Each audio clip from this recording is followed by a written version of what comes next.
आश्चर्य है, अब कवच नहीं निकल रहा। यदि कवच प्रकट होता तो कितना सुख मिलता ना। उस कवच के कारण पर्वत से गिरने पर भी मुझे कोई घाव नहीं हुआ था, रक्त भी नहीं निकला था। मैंने कहा ना, दिव्यता थी। हम सारे मित्रों को कवच दिखाते, सब आपसे भयभीत हो जाते। मैं मृत्यु से पहले स्वयं राजा की एक बार रक्षा भी कर लेता। हाँ, यदि राजा के सामने कोई सिंह आ जाता तो आप उसका जबड़ा चीर देते और मैं उसके कान खींच लेता। किंतु तुम्हारे शरीर से कहाँ कवच निकलता है? मैं प्रयास करता हूँ। आप मेरे भ्राताश्री हो ना, तो आपके और मेरे हाथ और पैर समान है, तो कवच क्यों नहीं हो सकता? किंतु अभी कवच नहीं प्रकट हो रहा है ना शोन?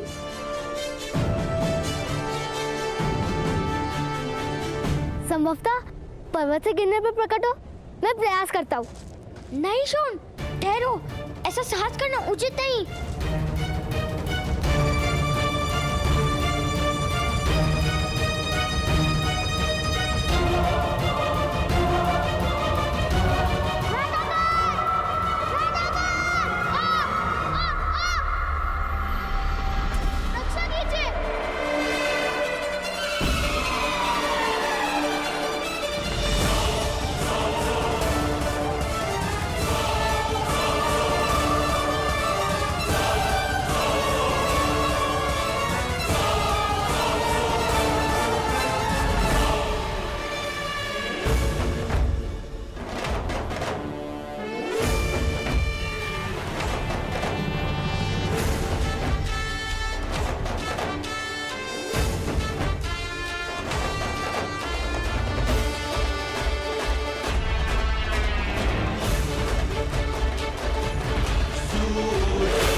भ्राताश्री के शरीर से कवच प्रकट होता है। और आपने देखा वो पत्थर भी कैसे टूट गया। किंतु मुझे और मेरे भ्राताश्री को कोई हानि नहीं हुई।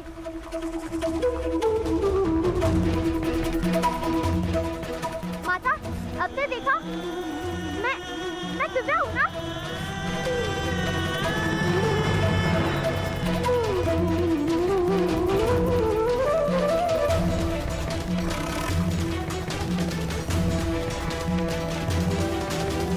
अंदर रखना, विनाश हो तुम, मेरे शोन से दूर रहना। शोन, चलो। छोड़ दो मुझे माता, मुझे भ्राता गण के पास जाना है। कोई आवश्यकता नहीं है।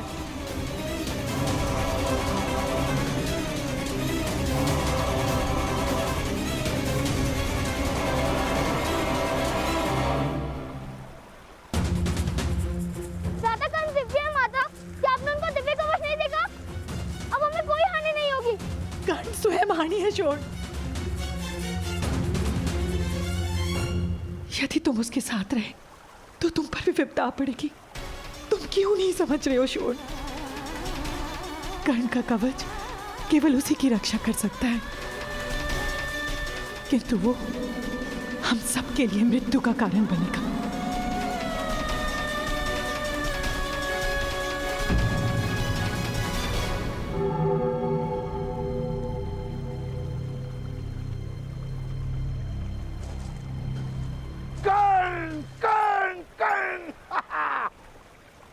तुमने तो अपनी दिव्यता बता दी। अब एक और दिव्य रथ बनाने में मेरी मदद करोगे?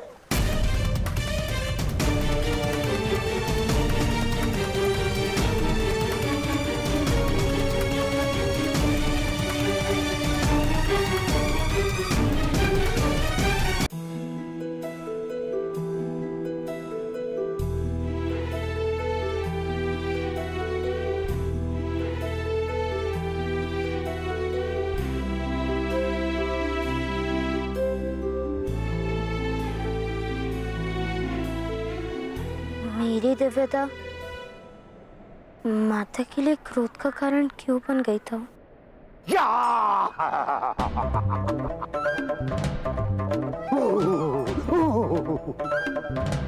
तुम्हारी माता भयभीत हो गई होगी।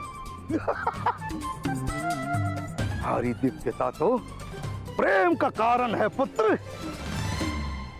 किंतु माता को मेरी दिव्यता से प्रेम नहीं हुआ था। दिव्यता और प्रेम का कोई संबंध नहीं होता पुत्र। दिव्यता से या तो श्रद्धा जन्म लेती है या फिर भय। और तुम्हारी दिव्यता से तुम्हारी माता अधिक से अधिक तुम्हें प्रणाम कर सकती है, प्रेम नहीं।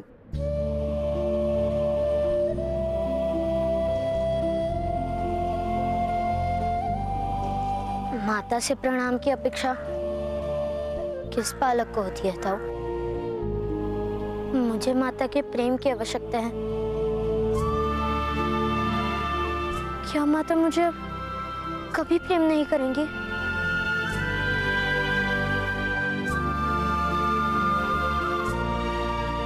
नहीं नहीं पुत्र नहीं, ऐसा नहीं है। तुम्हारी माता तुमसे बहुत प्रेम करती है। ईश्वर हो या माता अपनी निर्बल संतान को सदा ही अधिक प्रेम दिखाती है। और शून में तुम जैसा चमत्कारियां तो है नहीं, शक्तियां तो है नहीं, बस इसी कारण तुम्हारी माता शून पर अधिक ध्यान देती है। हाँ।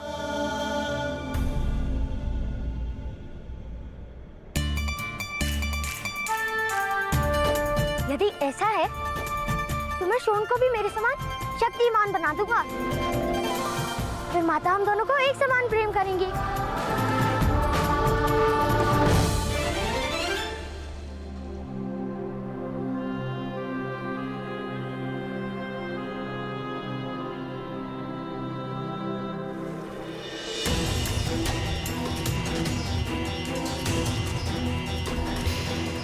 भगवान ने राजकुमारी को आश्वासन दिया था कि वो सदैव अपने पुत्र की रक्षा करेंगे। यही कारण है कि इस बालक के पास दिव्य कवच तथा कुंडल है। आपका पुत्र बहुत तेजस्वी है। ऐसा बालक तो किसी महान राज्य का सम्राट हो सकता था।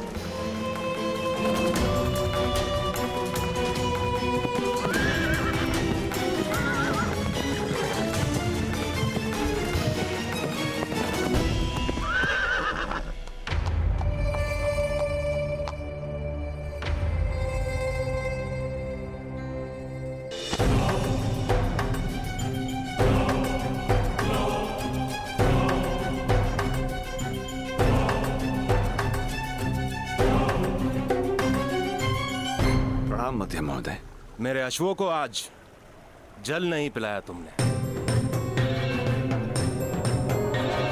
क्षमा कीजिएगा, किसी काम में व्यस्त हो गया था। मैं अभी जल पिला देता हूं। किस काम में व्यस्त है अधिरथ, बहुत अच्छे से जानता हूं मैं। स्वयं अपनी आंखों से देखा है मैंने।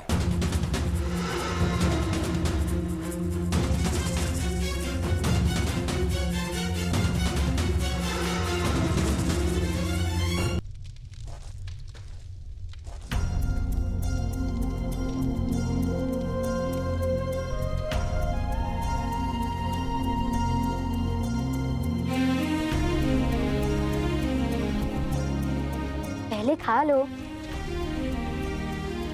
इतना क्रोध क्यों शोन? माता ने कहा है कि आपके कवच के कारण हम सबकी मृत्यु हो जाएगी।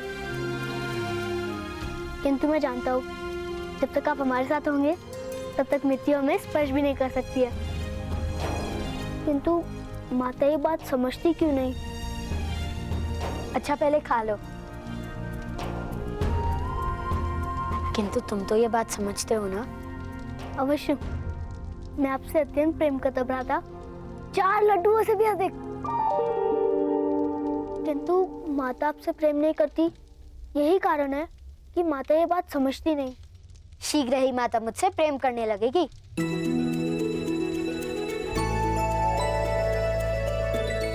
मैंने माता का प्रेम पाने का मार्ग ढूंढ लिया है। अपने पुत्र को रोको, अन्यथा चिंता के स्थान पर भय और भय के स्थान पर दुख होगा। अपने पुत्र की दिव्यता के ढोंग का अंत करो। किंतु महोदय, कर्ण वास्तव में दिव्य है। उसकी दिव्यता ईश्वर का प्रसाद है। उसको गुप्त किस प्रकार रखा जा सकता है? सूतों को दिव्यता की अनुमति नहीं है।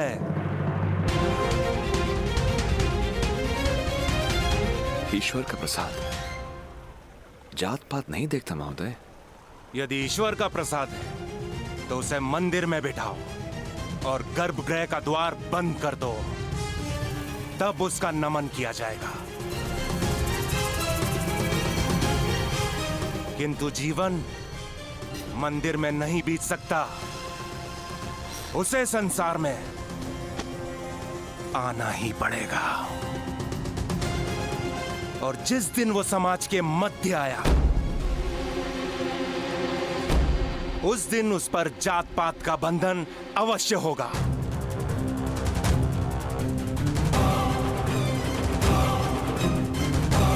स्मरण रहे अधिरथ, यदि तुम्हारे पुत्र ने शक्तिमान बनने का प्रयास भी किया तो परिणाम बहुत गंभीर होगा।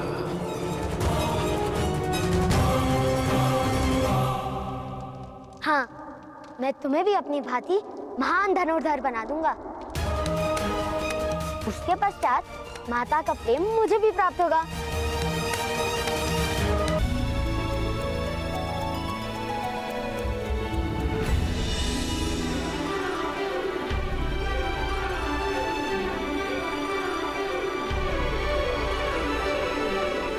भ्राता कौन? आप मत्स्य को लक्ष्य बना रहे हैं? मत्स्य को नहीं, मत्स्य के मत जो पत्थर है उसको।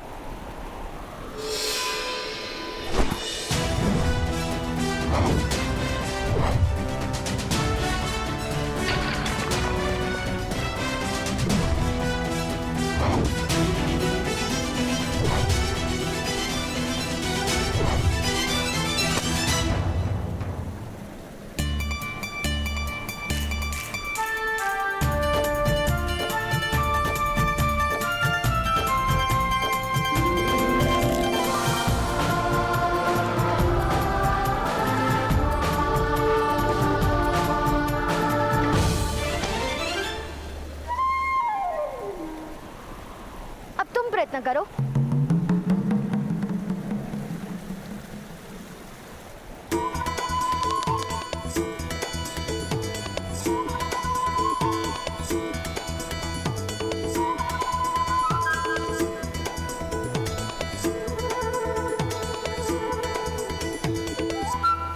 इस प्रकार धनुष उठाओ, इस प्रकार प्रत्यंचा खींचो, अपने नेत्र केवल लक्ष्य पर रखो और पवन की दिशा देखो। संधान करते समय मस्तक थोड़ा सा नीचे और हाथ ऊपर होने चाहिए। ना मस्तक मेरी आज्ञा मान रहा है, ना हाथ और ना ये धनुष। मुझे लगता है मेरे कारण आपको माता का प्रेम कभी प्राप्त नहीं होगा।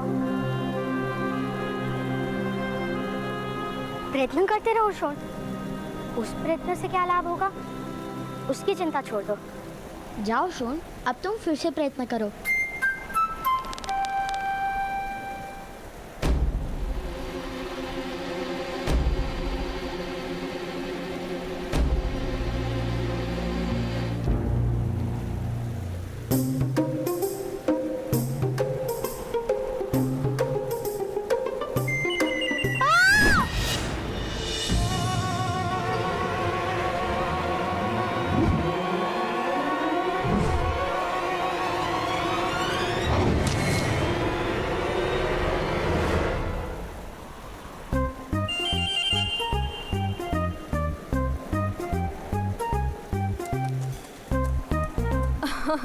क्यों व्यर्थ प्रयत्न कर रहे हो कर्ण?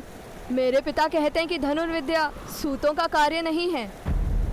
किंतु मेरे ताऊ कहते हैं विद्या उनकी होती है जो ग्रहण कर ले, और यदि विद्या ही क्षत्रिय होने का प्रमाण है तो शोण भी धनुर्धारी बन जाएगा।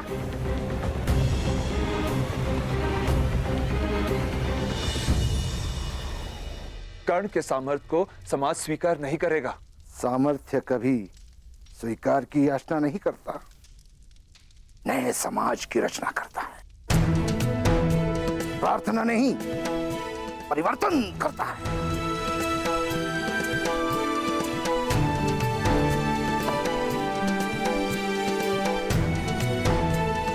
ऐसा ही आत्मविश्वास लेकर आप भी घर से निकले थे। क्या हुआ? ना संसार बसा पाए और ना परिवर्तन ला पाए।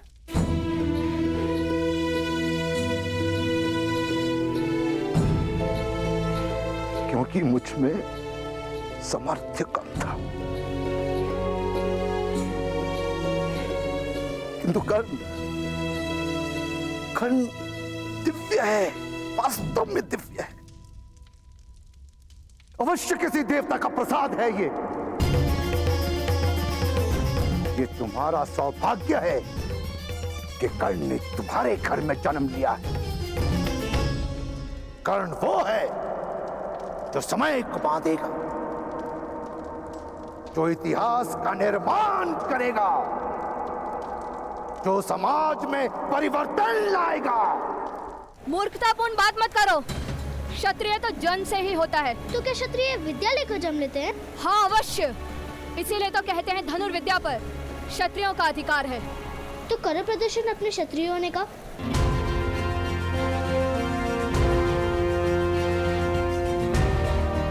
उस पेड़ से फल लाकर दिखाओ। मत्स्य के मत से तुम्हें अपने बाण का मार्ग बनाना पड़ेगा।